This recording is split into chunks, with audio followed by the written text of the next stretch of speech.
Este es un lugar asombroso. Génesis 28, versos 16 y 17. Hoy celebramos nuestros cultos regionales en diferentes hogares de nuestra congregación. Al estar orando y preparando la liturgia para tales cultos, vino a mi mente la historia de Jacob cuando huía de su hermano Esaú. Cansado y llegada la noche, decidió dormir. Usó una piedra como almohada y pronto se quedó dormido. Soñó. En su sueño vio una escalera que subía hasta el cielo. Los ángeles bajaban y subían por ella. También vio a Dios, parado junto a él, y lo escuchó prometerle protección y hacerlo un instrumento de bendición para todas las naciones de la tierra.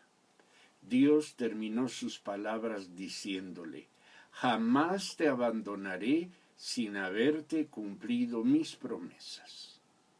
Cuando Jacob despertó, se dijo: este es un lugar asombroso.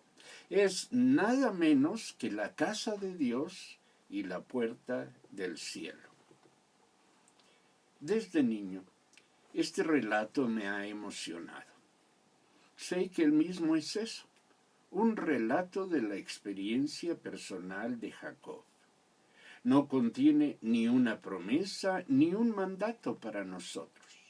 Solo nos cuenta lo que Jacob vivió y conoció acerca del quehacer del Señor en su vida y en la de sus descendientes.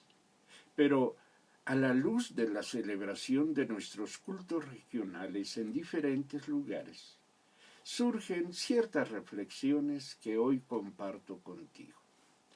La primera tiene que ver con la sorpresa de Jacob al darse cuenta de que un lugar anónimo y solitario en medio de la nada, en medio del camino, podía ser reconocido como casa de Dios y puerta del cielo.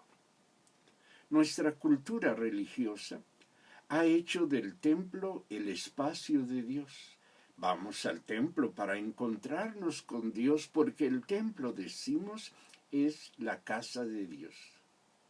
Pero, ¿y qué tal que nuestra casa también sea la casa de Dios? Por muchas razones, entre ellas la pandemia que todavía enfrentamos, se está dando una revolución, es decir, un cambio brusco en la manera de ser iglesia y de congregarse para rendir culto al Señor. El número de creyentes que asisten al templo se está reduciendo significativamente en muchos lugares del mundo. Muchos templos se están cerrando. Un creciente número de congregaciones está procurando rentar sus templos, pues cada vez son menos los que se reúnen en ellos. Cada vez más los creyentes celebran culto a su Señor en casa, auxiliados por los recursos electrónicos con los que ahora contamos. En cierta manera, podemos decirlo, el espacio sagrado ha dejado de limitarse a los templos y de manera sorprendente lo descubrimos en los lugares menos pensados, como sucedió con Jacob.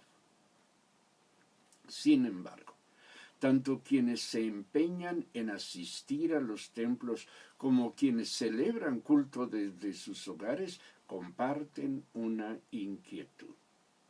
A unos y a otros les parece que rendir culto desde casa limita la calidad, la importancia y el valor del mismo. Desde luego, la Biblia nos invita a congregarnos regularmente, tal como destaca Hebreos 10:25. Repásalo, por favor. Pero conviene tomar en cuenta que cuando en la Biblia se hace tal exhortación, la iglesia no se reunía en templos, no había templos. Los cristianos se reunían principalmente en las casas y en algunos lugares tan peculiares como cuevas, o en el caso de los creyentes que vivían en Roma, en las catacumbas, en las cuevas, en los sótanos, en los túneles de la ciudad. Como muchas otras congregaciones, la nuestra enfrenta nuevos retos respecto del cómo cumplir con el llamado a no dejar de congregarnos. Estamos orando, estamos considerando alternativas y confiamos que el Señor habrá de guiarnos en esta etapa de nuestro caminar cristiano y Él abrirá las puertas necesarias. Jacob era un hombre peculiar, un hombre de hogar. Así que salió al mundo con esa virtud de la inocencia, de la inexperiencia, pero también con una sensibilidad intensa. Jacob prestaba atención a los detalles.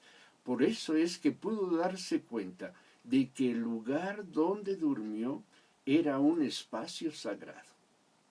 Dios habitaba ahí. Ese punto del camino era casa de Dios. Quiero invitarte a que seamos como Jacob, a que procuremos ver más allá de las apariencias, más allá de lo que vemos regularmente en función de lo que conocemos. Especialmente, quiero invitarte a que procuremos descubrir las muchas evidencias que muestran que en nuestro hogar, en nuestra casa, Dios está presente. Y la primera de tales evidencias es su gracia salvadora. En nuestra casa vivimos quienes hemos sido salvados por gracia, quienes somos pueblo de Dios y templo del Espíritu Santo. Aunque solo sea uno de los miembros de la familia quien haya sido salvo, Dios habita en él y por lo tanto Dios se hace presente en la cotidianidad de la familia toda. Sí, Dios está presente en nuestra casa. Nuestra casa es también casa de Dios. Y a la evidencia de la salvación siguen muchas otras evidencias de la presencia de Dios en nuestra casa. Su provisión, su cuidado, los milagros con los que hemos sido y somos bendecidos. Y si prestamos atención a tales cosas, podremos decir como Jacob, este es un lugar asombroso, es casa de Dios. Pero de Jacob podemos aprender algo más. Para este hombre no fue suficiente darse cuenta el estar convencido de que Dios habitaba en ese lugar. Jacob decidió que no era suficiente con que él supiera que ese lugar era la casa de Dios. Así que usó la piedra que le había servido como almohada para levantar un monumento, una señal, para que todos los que pasaran por ese lugar supieran que esa era la casa de Dios. Hasta le puso nombre a ese sitio, a ese espacio en el camino. Llamó a ese lugar Betel, casa de Dios. Y Jacob decidió que Betel sería un lugar de adoración. ¿Qué tal que tu casa, que la mía, que la de todos los miembros de Casa de Pan fuera un lugar de adoración? Nosotros no somos los que hacemos nuestra casa, casa de Dios. Eso Él lo hace porque Él es quien decide dónde morar. Ha decidido morar en nuestra casa. Pero lo que sí podemos hacer es que nuestra casa sea un lugar de adoración a nuestro Dios. Esto requiere de sensibilidad para descubrir que Dios está presente y también requiere de nuestro propósito para honrarlo, procurando que nuestra manera de vivir le honre y que se convierta en un ejercicio de adoración y de alabanza permanente. Francis Schaeffer ha dicho que en cualquier circunstancia de la vida Dios está presente y no callado. En Colombia los niños cantan, Dios ve los hechos y oye los dichos. En cada cosa que Dios hace en y con nosotros, Dios está hablándonos, nos está diciendo algo. Cada acto de gracia es un llamado, es una convocatoria que Dios nos está haciendo. Además, Dios siempre está atento a lo que sucede al interior de nuestra casa, que es su casa. Él ve, Él oye y Él toma en cuenta. Los niños colombianos agregan a su canto, mi Dios lo apunta todo en un libro grande. El proponernos que nuestra casa sea un lugar de adoración nos permite elevar nuestras expectativas de vida, porque sabemos que nuestra casa es un lugar sagrado, es un lugar donde Dios habita y donde nosotros le adoramos en la cotidianidad y cuando nos unimos a otros para hacerlo. Por eso nos volvemos selectivos acerca de cómo vivimos, porque vivimos para Él. Escogemos lo que entra y lo que no entra a nuestra casa, quién entra y quién no. En fin, cultivamos el carácter sagrado de nuestra casa, porque nos proponemos que en el todo de nuestra vida Dios sea alabado. Otra cosa que Jacob decide y de la cual podemos aprender y motivarnos, es que él reconoció que estaba ante la puerta del cielo. Es decir, Jacob reconoce que donde Dios habita, donde Dios hace su casa, Dios abre una puerta al cielo. Nosotros diríamos que es una entrada, un acceso a la salvación en Cristo. Si Dios vive en nuestra casa, entonces la palabra de Cristo se hace cierta cuando dijo, yo soy la puerta, el que entra por esta puerta se salvará. Por mucho tiempo hemos querido llevar a la gente a los templos para que en ellos se encuentre a Cristo. Pero consideremos por un momento, si Cristo vive en nuestra casa, entonces nuestra casa es también puerta del cielo, es puerta de salvación. Y esto implica tanto una realidad, lo es, como un propósito.